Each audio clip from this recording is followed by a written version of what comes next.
5 News This Morning starts now. Well, thank you for joining us here on 5 News This Morning. Plus, I'm Tiffany Lee. And I'm Jacob Luthi. The time now is 7 a.m. Coming up, we'll have the latest in the Devil's Den case. The suspect will face a judge for the first time today. Since his arrest, we'll have live updates in minutes. And severe thunderstorms and rain are causing flash flood warnings across the Northeast. We'll have those details in minutes. Yes, sir. First, let's go ahead and let's take a look at what the weather is looking like here, Danny.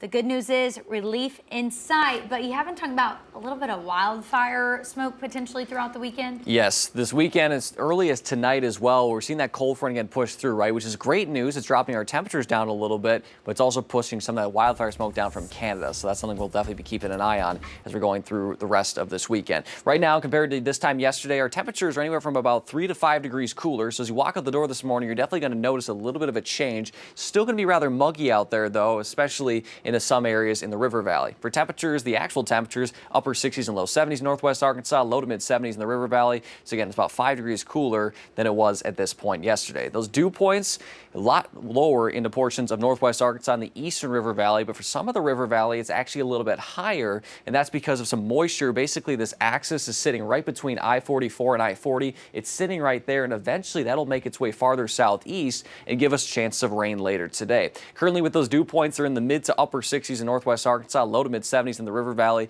Again, eventually, as we make our way through the day tomorrow, we will be seeing that lower for us, but for now, it is still pretty muggy out there, especially in the River Valley. Notice there's a couple of isolated rain chances, or isolated showers, I should say, in Benton County. Most of it, though, is again off to the west, and it'll eventually making its way here later today, but it's very slow moving. Here's some of those isolated showers you can see just north of Bentonville, in between Bella Vista and Bentonville along I-49, some that just south of Eureka Springs into portions of northwest Madison County. So as we go over the next 12 hours, again, isolated spotty showers are possible during the morning, but the better chance will come later this afternoon, this evening, and with that rain chance and those cloud cover, it's really going to be keeping us on the cooler side. Temperatures will be in the low to mid 80s, and while not necessarily feel cooler, that dew point eventually will drop off. So that rain chances for today, it will be a comfy weekend. That dew point, I guarantee, will drop off for us later tomorrow.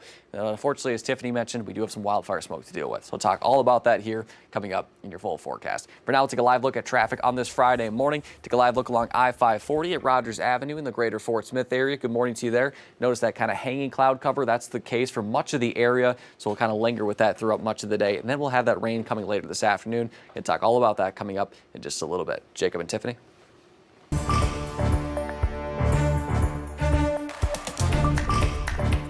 Nothing about this case is what I would call conventional. In my 27 years that I've been with the state police, this is probably one of the most heinous that we've had. Well, that was Commander Stacey Rhodes offering an update yesterday on how state police were able to bring Andrew McGann into custody for the deadly attack on a family last weekend at Devil's Den State Park. Yeah, he's suspected of carrying out the deadly attack on a family last weekend at Devil's Den State Park. Now, 5 News has obtained the video of the moment that he was taken into custody. This was Wednesday night at a barbershop in Springdale. He was then booked into the Washington County Jail, where he remains this morning. The victims who were killed in the attack, 43-year-old Clinton Brink and 41-year-old Kristen Brink. This is him right there. The family had recently moved to Prairie Grove. We've learned Clinton had transferred jobs from South Dakota, where he worked for Prairie Farms Dairy.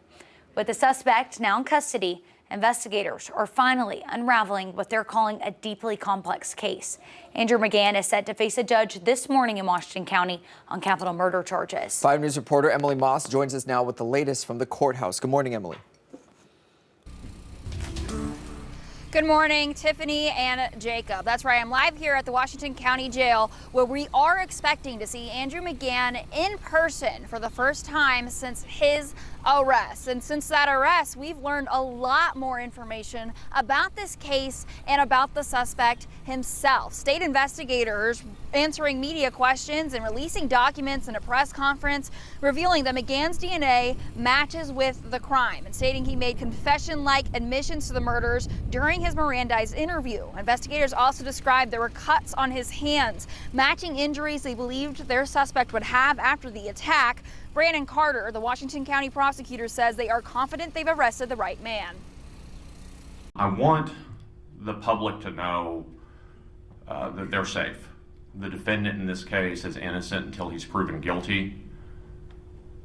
but I'm confident that we have the right defendant in this case and that the public need not worry going forward.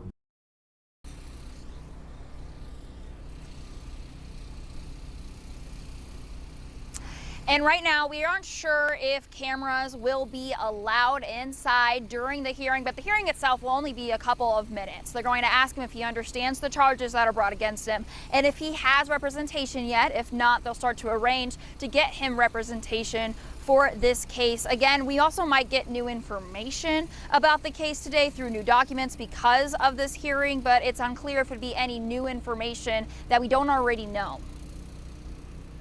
All right, thank you for that, Emily. Well, as she mentioned, our 5 News team will be there this morning getting the latest information. And of course, we'll bring you that here. You can follow our full coverage on 5 News Plus. Just text the word plus to the number right there, 479-785-5000. We'll give you information on how you can download that to your smart TV. Well, a chance for back-to-school shoppers to save a little money is happening this weekend. It's tax-free weekend in both Arkansas and Oklahoma. The event starts today, August 1st in Oklahoma, and tomorrow, August 2nd in Arkansas. You can buy many school supplies, computers, and clothing without paying state taxes. In Arkansas, tax-free weekend also applies to online purchases, so you can shop for the comfort of your home as long as the shipment address is in the state. Scott Harden, spokesperson for the Arkansas Department of Finance and Administration, says he expects busy crowds at retailers this weekend. Average, state sales tax plus local, you're saving about 9.5% per each transaction. So that adds up quickly. So this is, it's back to school, it's business owners, it's anyone that wants to save money this weekend. And that's the message we want to get across to Arkansans is before you go out and do the shopping, look at the list because you may be surprised by what's on that list of qualified items. Tax-free weekend goes until Sunday in both Oklahoma and Arkansas. For more information on what items qualify, you can visit our website at 5newsonline.com. We have all the information on eligible items for each state on 5newsonline.com. As I just mentioned, you can text the word tax to the number on your screen, 479-785-5000. We'll text you back with a link to those articles on our website. Well, this morning, we're looking at new video of severe thunderstorms and rain that slammed the East Coast on Thursday. The weather conditions stranded vehicles, suspended train service, and triggered flash flood warnings from Virginia to Connecticut. In New York City, streets quickly filled with water, forcing road closures, water rescues, and commuter chaos. Governor Kathy Hochul declared a state of emergency for New York City and surrounding counties, while officials urged residents to stay off the roads and prepare for more rain through Friday. Well, torrential rain also left parts of Pennsylvania flooded on Thursday. The area has had a rough summer with several events like this. Video right here shows water surrounding a home Thursday afternoon. The woman who lives there says that she put sandbags up by the doors, but every room in her home still took on water. Meanwhile, it's been nearly 4 weeks since the deadly July 4th floods in Texas, and now survivors are demanding action. Families who lost everything along the Guadalupe River packed a hearing room yesterday, urging lawmakers to fix what they say failed them. Inside the Hill Country Youth Center, survivors shared emotional testimony about the flood's aftermath. Some waited hours for news. Others were rescued from rising water or lost loved ones entirely. They're now pleading for early warning systems, sirens, or sensors that could give families more time to escape. When we know better, we do better. And so we need to do better for the people in this community, for the people that are suffering. And like I said, we need to give people a chance. Survivors are asking lawmakers for help beyond FEMA, including long-term recovery support and river safety investments. They say the pain of July 4th should lead to permanent change. And here at home, Arkansas is stepping up to help families still recovering from the deadly July 4th floods in Texas. July 4th floods in Texas. Mount Sequoia, Camp Sequoia, and Fire and Lightning Catering are hosting a camper run lemonade stand from 9 to 11:30 this morning and a frozen lemonade social from 4:30 to 6:30 this evening, all to raise money for Kerrville flood relief. Well, coming up, see which countries face new tariffs and how U.S. businesses are reacting. And coming up this morning on the Daily Brew, a wild new discovery down under. Wait till you see the giant insect just found in, of course, Australia. Yeah. Plus, one 87-year-old woman is soaring to new heights, crossing first flight ever off her bucket list.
Well, new tariff rates for imports from dozens of countries are set to start August 7th. That's due to an executive order from President Donald Trump, who's meeting his self-imposed deadline today. Now, the universal base rate will remain 10% for goods from countries with which the U.S. has a trade surplus. The base will be 15% when a trade deficit is involved. The rates are set to go even higher for goods from more than 24 other trade partners. The Trump administration says it hopes foreign producers will help U.S. businesses cover the costs on the tariffs. The American economy will boom like never before. But several U.S. businesses say they can't afford to pay the tariffs without increasing prices for American consumers. You're going to see price increases for the average American family of around $2,400 annually and a smaller economy. Trump argues he can impose the tariffs by declaring that trade deficits are national emergencies, but a group of states and small businesses is challenging that assertion with a lawsuit. An appeals court is considering their case. And in more national news, the White House announced that Israeli Ambassador Mike Huckabee will visit Gaza to help oversee food distribution. President Trump is sending the former Arkansas governor along with a special envoy. The president expressed concern about the humanitarian crisis there earlier this week. Huckabee will oversee efforts to make sure food and supplies are being sent to the region by the United States. Meanwhile, here at home, Governor Sarah Huckabee Sanders is planning a trip overseas to talk trade with Israel.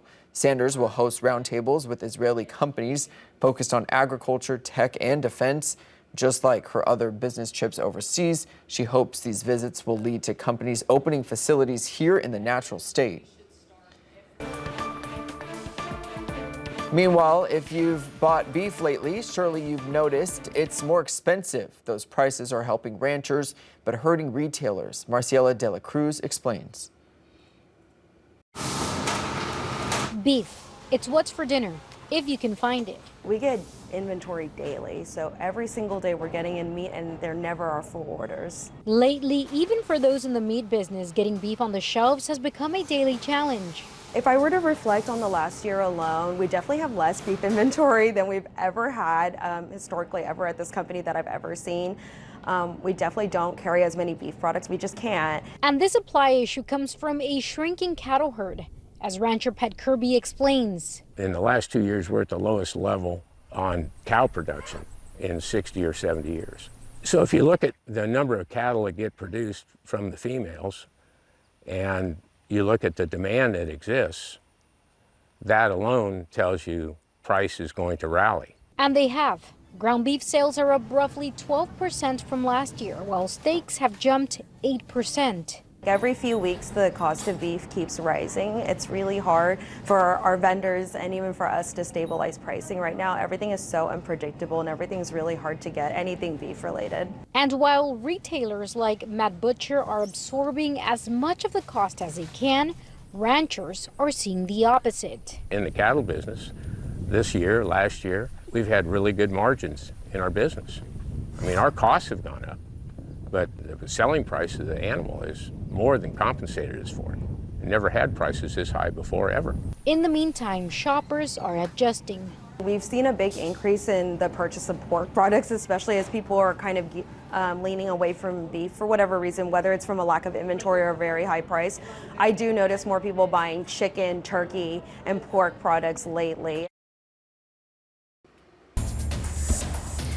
Well, live look at traffic for us this morning. It is looking like things are moving smoothly so far on this Friday. Live look along I-40 at exit 55 near Clarksville. You can see mostly cloudy to cloudy skies. That's really the look across much of the region this morning, as we're still seeing kind of the lingering effects of that cold front bringing in a little bit of that cloud cover. Here's a live look in Rogers here along I-49 near the AMP. Traffic moving smoothly so far there as well. A little bit of an orange hue on the horizon. We are seeing that sun starting to rise, but also near the Rogers area, we are starting to see a little bit of that wildfire smoke start to move in, and eventually it'll become a little bit greater number later today. Currently in Rogers, 70 degrees, a little bit of an east breeze at 10 miles per hour. Dew point is 65, so it's not too shabby. The farther north you live in northwest Arkansas, it's going to slowly continue to taper off later this morning as that cold front, the kind of remnants of it, continues to cool us off. For those in the River Valley, though, those dew points are in the low to mid 70s. That's where we'll be for much of the afternoon hours there. That's where we'll see a little bit of a higher chance, I think, of rainfall later today.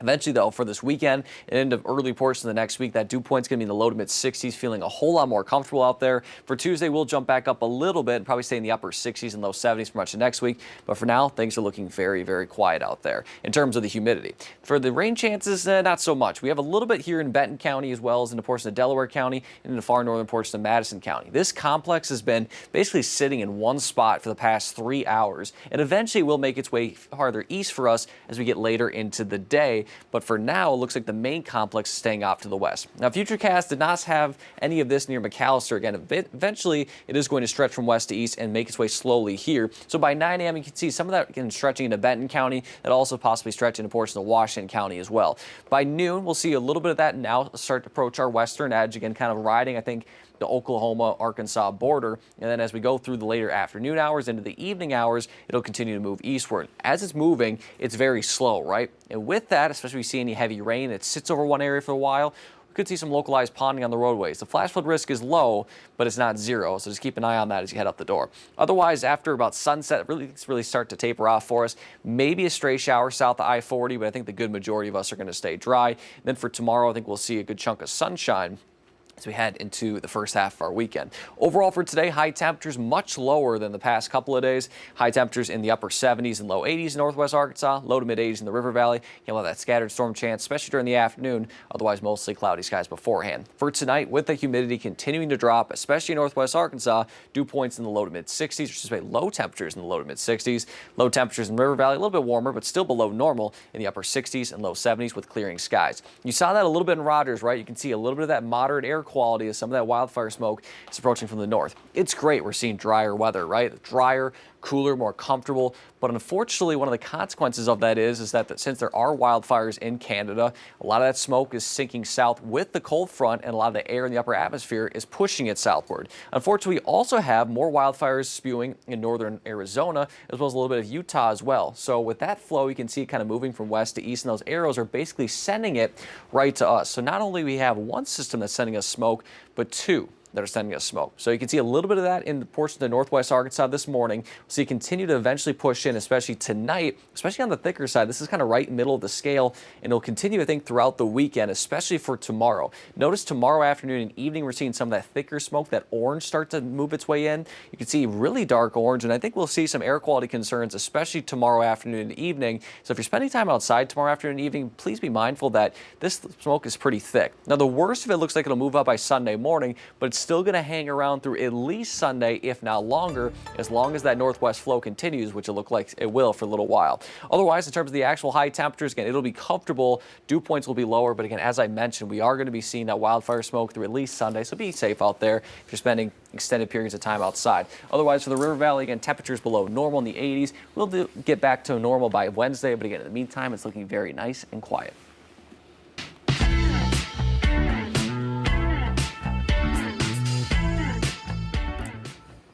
Okay, well, today on the Daily Brew, there's something about bugs lately. I think because it's summer, Bugs, right? snakes. It's the season of bugs. It is. And we have a new one to show you. Supersized stick insect just crawled into the record books.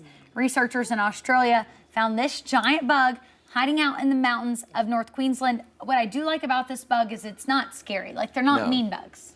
No, it stretches nearly 16 inches long. That's bigger than an average school ruler and weighs just under a golf ball. It's one of Australia's heaviest insects ever recorded. This rare find is now on display at the Queensland Museum. Wait, is it alive still?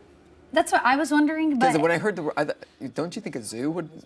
I don't know, but can we just talk about how people in Australia are built different, right? Like, this very large stick bug was probably absolutely nothing for them. They see so many different scary things all the time. Yeah, it's just part of the wildlife, and you'll see videos of it like crawling into vents and up toilet pipes. I guess I don't want to get any nightmares for you guys out there, but it's just crazy to see those videos of stuff like this crawling through your vent, and you're just like, That almost looks like it could fly. Like, this is... It's got to be able to, right? Look at the wings. Are those wings? Yeah, I believe that's what so. it looks like. But no, this is like nothing for them. When last year we met some people from Australia, and they were telling us, like, when they go on walks, like, they carry a big walking stick and look with their eyes down just because of like poisonous snakes, like on trails. And they were talking about like kangaroos or like deer for us, where they'll just like run out in front of your car. but they'll kick your car. Oh, like it's kangaroos? not like they just stop like a deer. Like they come and like kick your car. Yeah, you don't want to square up with a kangaroo. They are vicious. They are going to win that fight 9 times out of 10. Cute though, aren't they? Man, ever since learning how they can fight, they're not so cute anymore. He said, "I'll just the little back away." The little Joeys are the big kangaroos. But that's who you don't want to mess with, Mama Kangaroo. That's true. She'll fight you hardcore to protect that baby. Well, check this out. Naomi Rani, 87 years old, took to the skies for the very first time, finally crossing fly in a plane off her bucket list.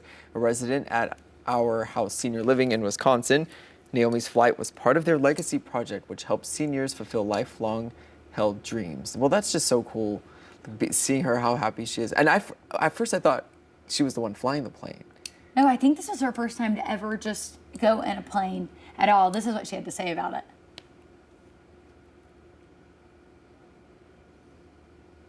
She's speechless. Gosh, I don't know. I think I'd like to go back again and view it all again. So apparently her next goal is to do a sunset flight. And I can only imagine what that looks like. I feel like a sunrise flight would be beautiful too. But what's crazy about this is there were 3 weather delays to make this happen, but she was determined to get up in that plane, as she should be. Yeah. And now she knows a private pilot, so she can go wherever she wants. Yeah.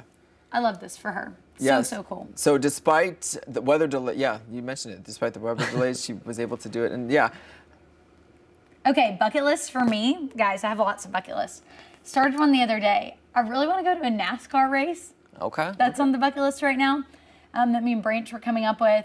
I have to think of the other ones I want to do. I'm not like a skydiving type of girl, anything like that. Like, there's places I want to go, but a NASCAR race sounds fun. I've never been to I would say skydiving definitely is one of them, but no. I just don't think I want to do something. What about you? Want to be to every MLB stadium, see a game at every MLB stadium. That's a good one. Yeah, I'll try my best. We'll see if it happens. I want to go to an NHL game. Never been to a hockey match. We'll be right back.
This is a 5 News Update.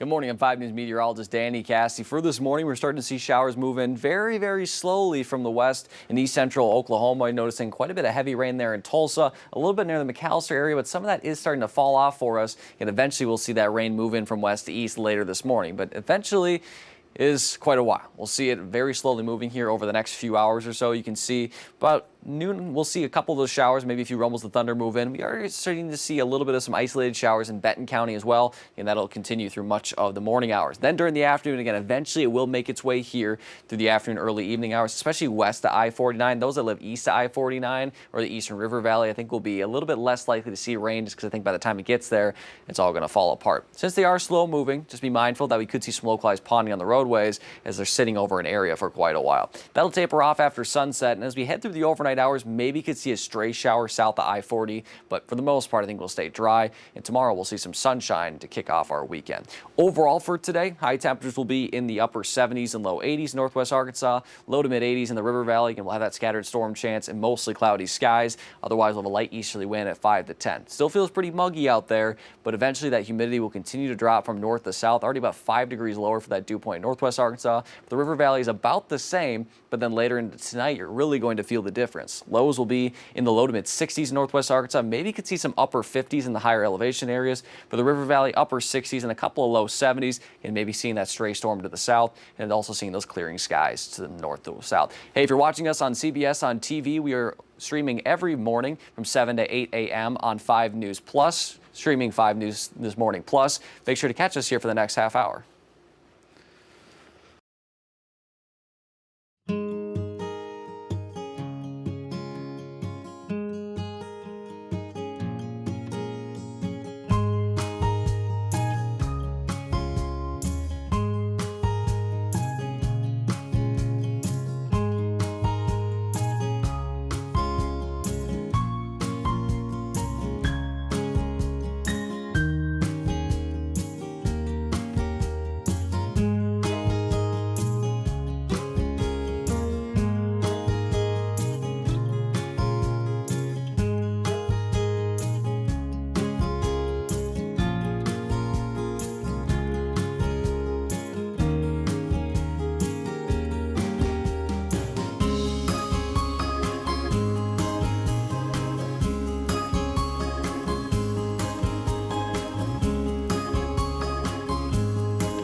Five News This Morning starts now.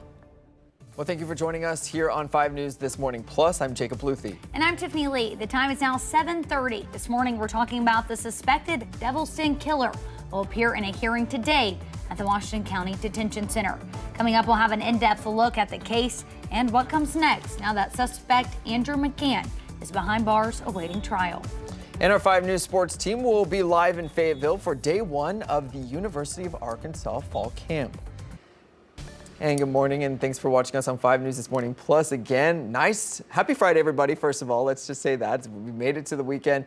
And some nice weather this weekend, Danny. Yeah, looking like nice weather this weekend. Before we get there, today is mostly cloudy. A little bit muggy out there, especially in the River Valley, and maybe some rain chances as well. Current live looks across the region. Let's zoom into Bentonville here and see if we can see any of that rain falling. It's very light in Benton County, so not much really falling here in Bentonville, but some of that is falling currently in the Benton County area. Another live look outside, we'll go over Poto here. You can see in the mountain range a little bit of that sun in the background, but a lot of cloud cover as well, and you can see pretty much across the board, especially northwest Arkansas, it's a little bit of a gloomy day. But notice temperatures this morning are in the low to mid 70s, so it's a little bit cooler than at this point yesterday, and that's due to the fact that that dew point drops a little bit. So if the humidity's lower, that temperature can be a little bit lower during the nighttime as well. As you can see, it's about 5 degrees cooler at this point yesterday. The dew points, especially in northwest Arkansas, you can see about 5 or anywhere from 3 to 7 degrees lower. The River Valley, though, it's about the same except for near Clarksville, especially in central Arkansas where it's a little bit away from the moisture. There's a little bit of a moisture axis, it's called. Basically, storms can ride along this just a little bit above the atmosphere.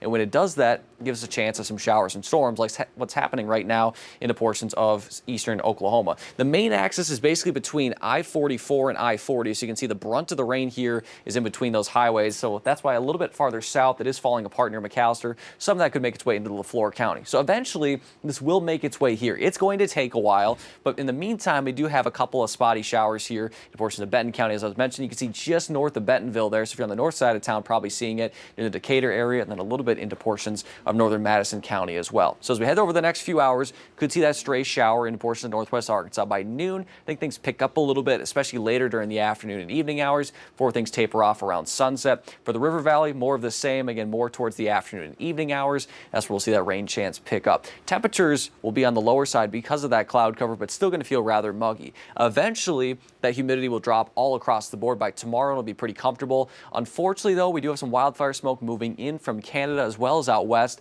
so it is going to be a reduced air quality weekend for us. We'll talk further about that coming up in your full forecast. For now, we'll take a live look at traffic on this Friday morning. Take a live look along I-49 at Johnson Mill Boulevard near the Johnson-Springdale area. Good morning to you there. Traffic moving smoothly so far on this Friday morning, but again, just be safe out there and just be mindful of some rain chance, especially later during the day. We'll talk more about the specifics of that coming up in just a little bit. Jacob.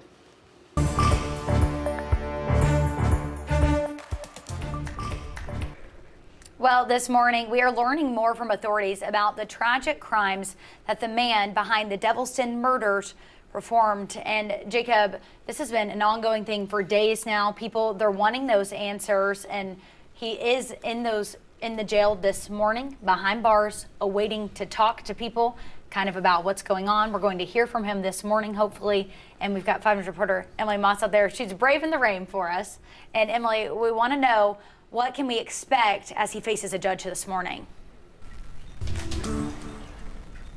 Good morning, Jacob and Tiffany. That's right. We are expecting Andrew McGann to be here today. He was already here at the jail, but we're expecting to see him today for the first time in person since his arrest. This procedural hearing is going to be pretty short, only a few minutes. They're going to ask him if he understands the charges against him and if he has an attorney already or if they need to appoint one for him. Let's go ahead and take you through the details of this case and the new information we've learned in just the last 24 hours. State investigators say that Kristen and Clinton Brink were on a walk with their daughters when on the trail at Devil's Den when the suspect, who they now believe was McGann, allegedly stabbed Clinton. Then they tell us that Kristen ran with the girls to bring them to safety before running back to help her husband. Investigators say that's when McGann stabbed her as well. The report confirms both Kristen and Clinton died from stab wounds. Investigators revealed that additional hikers on the trail witnessed a man with blood on his face. When officers found McGann on Wednesday, they say he had multiple injuries matching what they would expect their suspect to have. Officials say at this point they believe this was a completely random attack with no clear ties so far between McGann and the Brinks. We have no reason to believe that there was any known association between our suspect and our victims. There's nothing to indicate that at all. It appears to be a completely random event. And we also know that investigators say that when McGann was read his rights back at the police station, he made statements that quote confessed or admitted to these crimes. Back to you. Thanks for that, Emily. Meanwhile, we're hearing from the person who was cutting McGann's hair when police arrived. Adriana Ruiz says that she had no idea the man in her chair was wanted in connection to the deadly Devil's Den attack.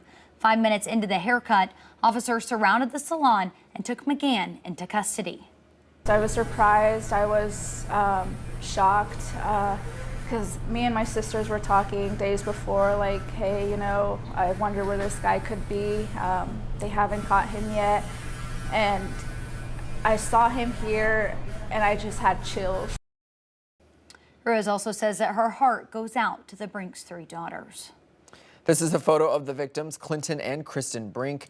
During Thursday's news conference, state police urged the public to respect the privacy of the family the victims leave behind. You can follow all of our coverage as the case moves forward on 5 News Plus. Just text the word plus to the number on the bottom of your screen to download it now for your smart TV.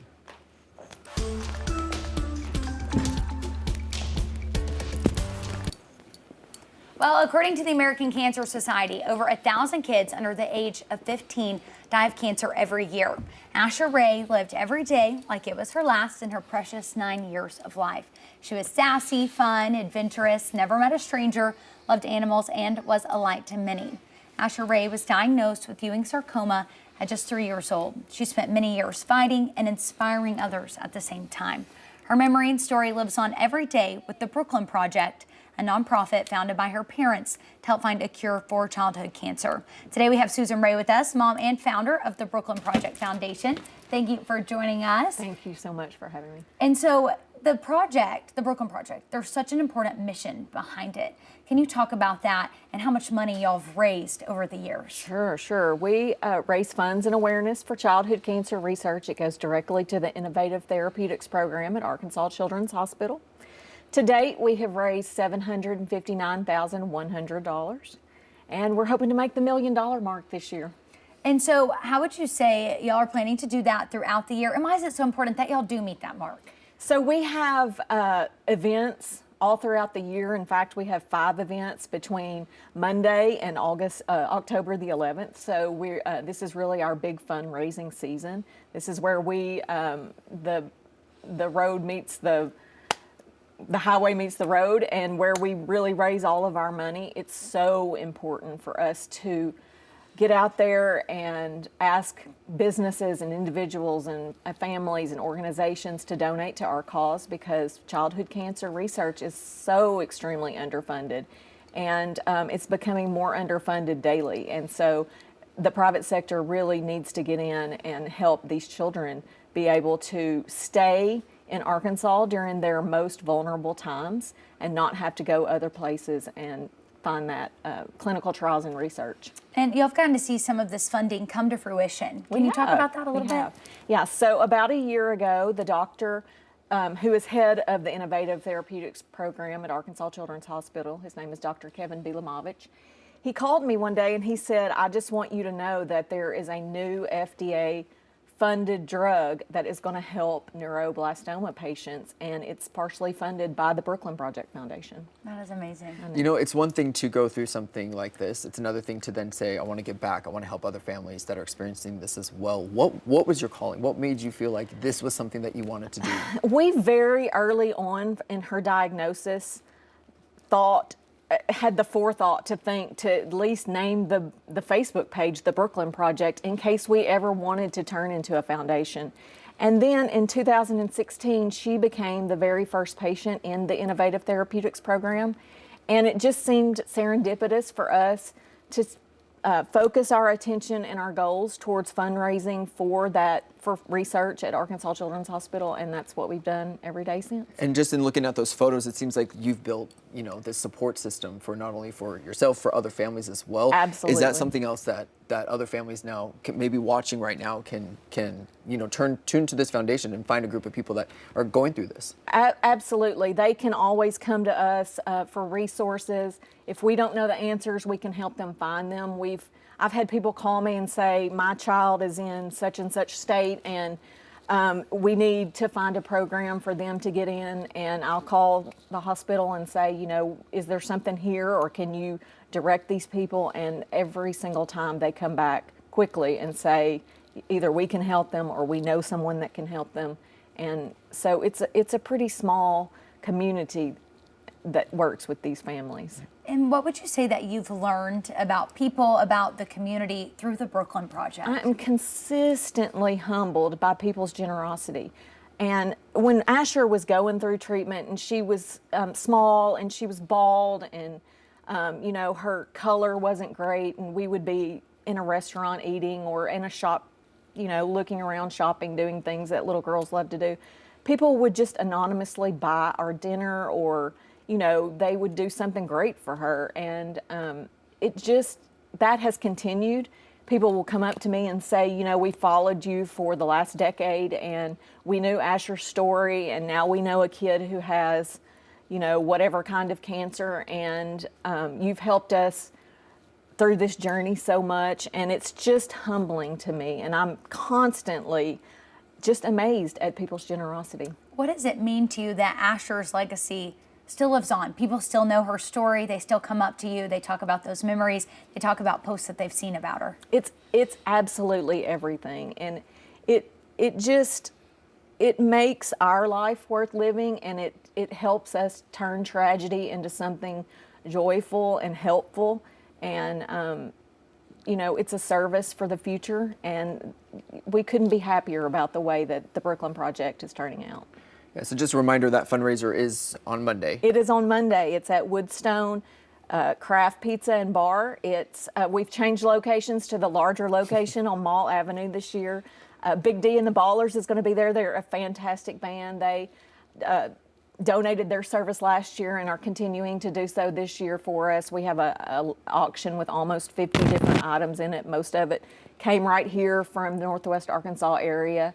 And we didn't do any treatments up here, so people really don't know us up here. So we are trying to move into this region and tell our story, and people have invited us, and they've just been so generous, and we can't thank them enough. For people who can't come out to the fundraiser, but they want to help with the Brooklyn Project, is there somewhere that they can give money to? Sure, you can always go to our website, www.thebrooklynproject.org, and there's several ways that you can donate there. You can go to our Facebook page.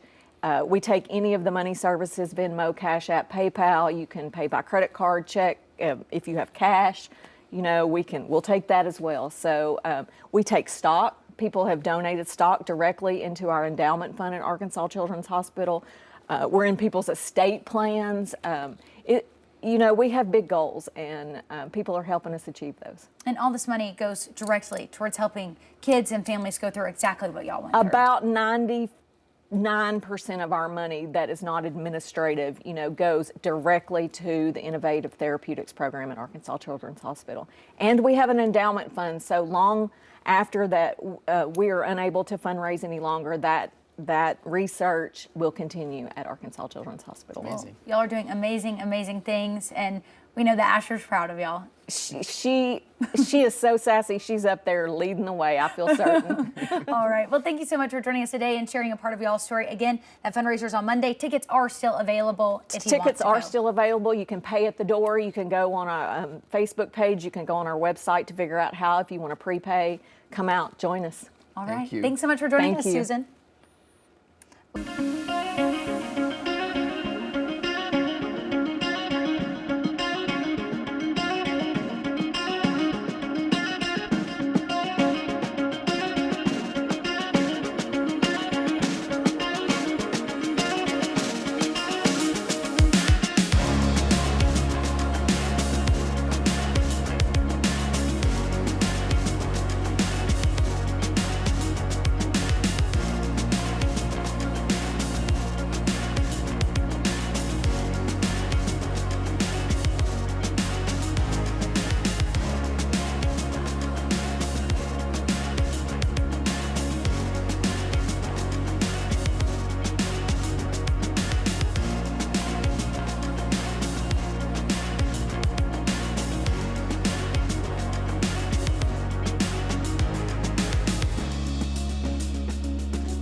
Five News Around the Corner, sponsored by Ghirardelli Chocolate. On this week's episode of Around the Corner, we're here in Rogers hitting the town for Little Big Town. Yeah, we're at the Walmart amp, and we brought the entire 5 News This Morning crew. We got Jacob, we got Emily. We're gonna have a great time. We're gonna have a great time. We're here a little bit early to check out some of the amenities. Why don't we check it out, guys? Let's do it. Let's go. On the pontoon.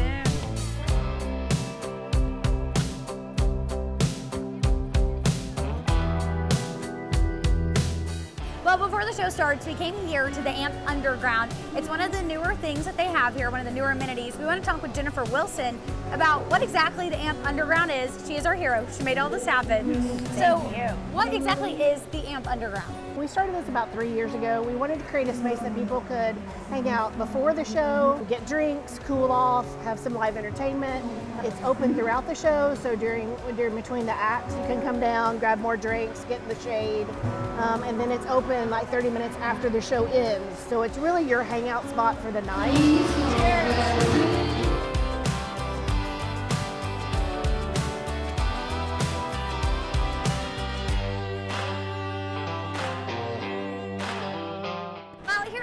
They've had the Choctaw Plaza for the last few years, but a new addition this year, the Party Patio. Yeah, and look who's up there already. Hey! Jacob and Emily, let's go check it out.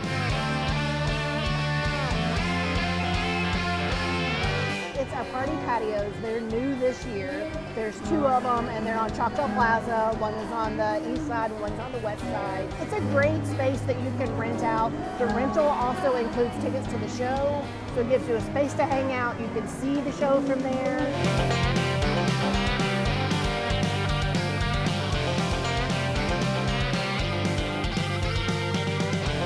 It has really put us on the map for live music. It really gives us a place to be a showcase. It helps all of these people who are moving into Northwest Arkansas. Markets that are our size do not have these kind of amenities. So for us to be able to have this kind of amenity and a market our size where cost of living is good, it's something that's really special.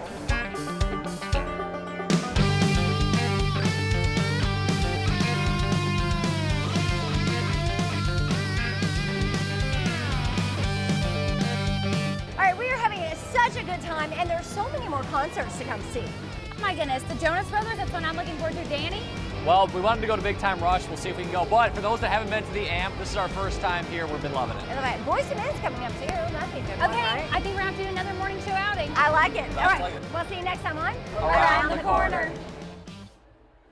Oh my goodness, we had the most fun at the Amp. That was y'all's first concert. Yes. Loved it. Yeah, it was a great time. It was hot out there though. It was really hot out there, but I drink a lot of water, but definitely helped. But I did love, once, especially on a summer night when the shade starts going over, the sun goes down, like I couldn't think of a better place to be. And this weekend, that's the perfect spot to be. Yes, it is going to be nice this weekend. Unfortunately, a little bit of wildfire smoke. And before we get there, I have a little bit of potential some rainfall. First, we'll take a look at traffic on this Friday morning. Take a live look along I-40 at the Arkansas-Oklahoma border. You can see that overcast sky. We're kind of just sitting here and waiting. We're kind of looking at our watch like, Dan, you've been talking about this rain all morning. Where is it?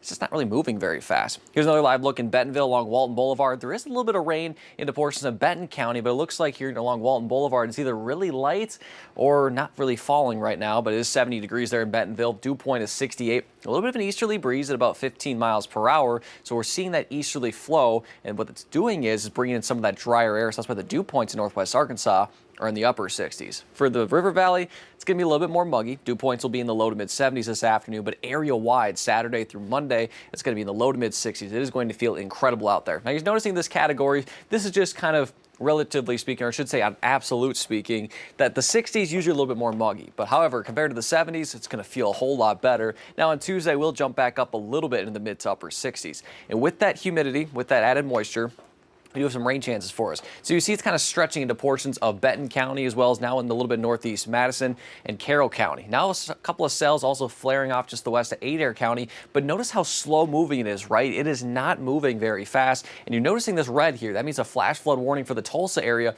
because of these storms as they're moving very slowly and there's a lot of heavy rain. If it sits over an area, we could see that risk of flash flooding. It's low, but it's not zero. So we're going to be keeping an eye on that as we go throughout the rest of this morning. So show you future casts here. Again, eventually those showers and a few rumbles of thunder will kind of extend its way east. Again, it's going to be very slow, but it will eventually get here. Eventually through the afternoon into the early evening hours, again, with it being slow moving, this is where we could see that flash flooding risk. I will say for those that live east of I-49 or the southeast river valley, it'll probably be a little bit drier because by the time it gets here, it's going to lose any of that daytime heating. You notice by sunset, it really starts to taper off. So the best chance is going to be the farther west you live, the farther east you live, probably going to be a little bit dry. Maybe you could see a spotty shower for us south of I-40 overnight. I think generally speaking, we're going to be dry for the night tonight. Overall, in terms of high temperatures, with that easterly flow and cloud cover, some areas in northwest Arkansas might not even make it to 80 today. Otherwise, low 80s for much of the area. Then for the low to mid 80s in the river valley with mostly cloudy skies. Then eventually, those storms will get here and give us some of that rainfall. For tonight, low temperatures in the low to mid 60s in northwest Arkansas and some in the higher elevations, I should say, maybe could get into the upper 50s. For the river valley in the upper 60s and low 70s, and maybe that stray storm to the south. Unfortunately, as we get into the weekend, that cold front pushes through. Great. It feels drier. We're comfortable. We're quiet, but it also pushes in a little bit of wildfire smoke from Canada. Those fires are continuously burning into portions of Canada, and so with it brings down that smoke, and you can see quite a bit of bad air quality. It's all under the unhealthy category here in the red. So that will continue to push in from the north. Another thing is there's smoke off to our west in the Rocky Mountain region in northern Arizona, as well as in Utah. And you can see these arrows here. This is the middle level of the atmosphere. The smoke rises, catches in the middle of the atmosphere, and then eventually makes its way here. So you notice from west to east, it's shooting those smokes right towards us. So for this morning, especially in northern Benton County, we could see a little bit of that smoke. Most of it will stay off to the north until later tonight. Here's 10 o'clock. Notice a little bit on the thicker side, especially for northwest Arkansas. So as you wake up tomorrow morning, especially the farther north you live, you might see this kind of bright orange or kind of dust color. That's going to be that wildfire smoke. That'll continue through the afternoon and especially during the evening. Look how thick this gets on the orange side here at 5 o'clock. So with it being so thick, especially into Saturday night, we could see that air quality reduction, maybe as high as that hazardous range.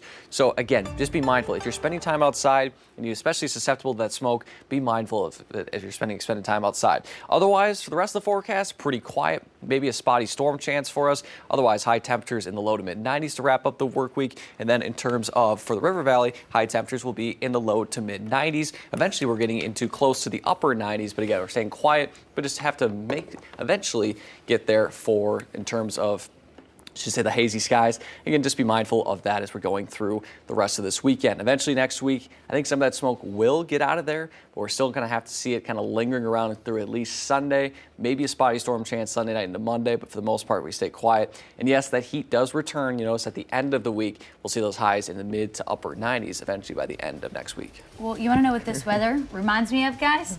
Football season, fall, it's in the air. You can kind of feel it for a little bit. Absolutely. Some relief.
This is a 5 News Update.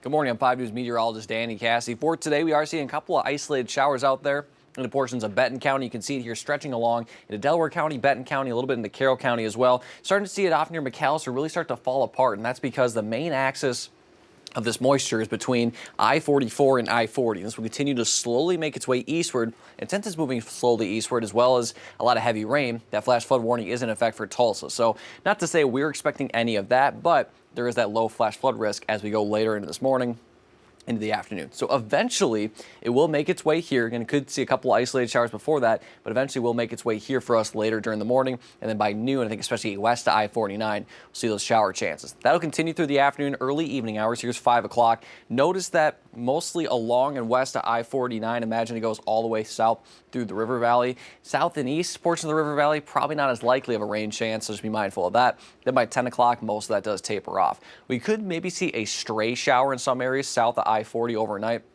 I do think most of us stay dry and quiet as we head through the rest of our Saturday. And our Saturday is filled with some sunshine as well as some comfortable conditions. Highs for today, high temperatures, in the upper 70s and low 80s in northwest Arkansas, low to mid 80s in the river valley, while those scattered storm chances and maybe some mostly cloudy skies throughout the morning into the afternoon with a light easterly wind. Then for tonight, going to feel a whole lot more comfortable out there. Low temperatures in the low to mid 60s. Some in northwest Arkansas could be in the upper 50s, in the river valley, upper 60s and low 70s. Unfortunately for us, we do have some air quality concerns. We're already seeing that moderate drop down for us, and you can see it well off to the north. Some of that unhealthy, some of that wildfire smoke will make its way here later tonight into the day tomorrow. So if you're spending time outside this weekend, make sure to stay safe from that wildfire smoke throughout the weekend. 5 News coverage of the Razorbacks is sponsored by Arvest Bank. Well, the wait is over, Hog fans. Football, it's in the air like we were mentioning. The Razorbacks hit the field for their first official practice of the season. Yeah, our 5 News Sports Director, Alex Stewart, good morning to you. He joins us live with a full breakdown early morning, yeah?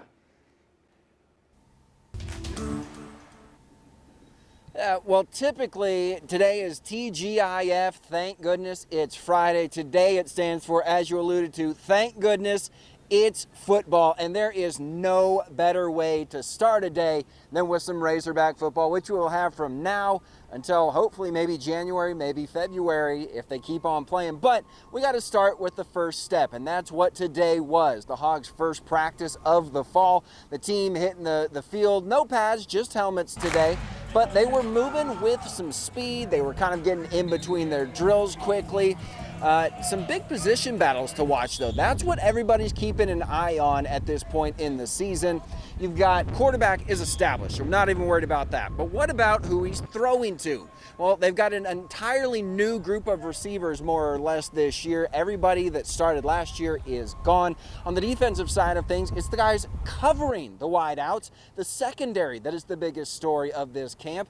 Again, 2 returners from last year, so a little bit better than the receivers, but they're still pretty new. So we got to establish who can we trust on that end of the defense. But the quarterback of the defense, the linebacker, that's safe this year, though, just as the quarterback on offense is safe. The linebackers, Steven Dix and Xavier Sori, well established, looking to be the cornerstone of that defense. Should be a fun one to get through this camp. So we'll keep you monitored throughout today and throughout all camp on those battles. Back to you.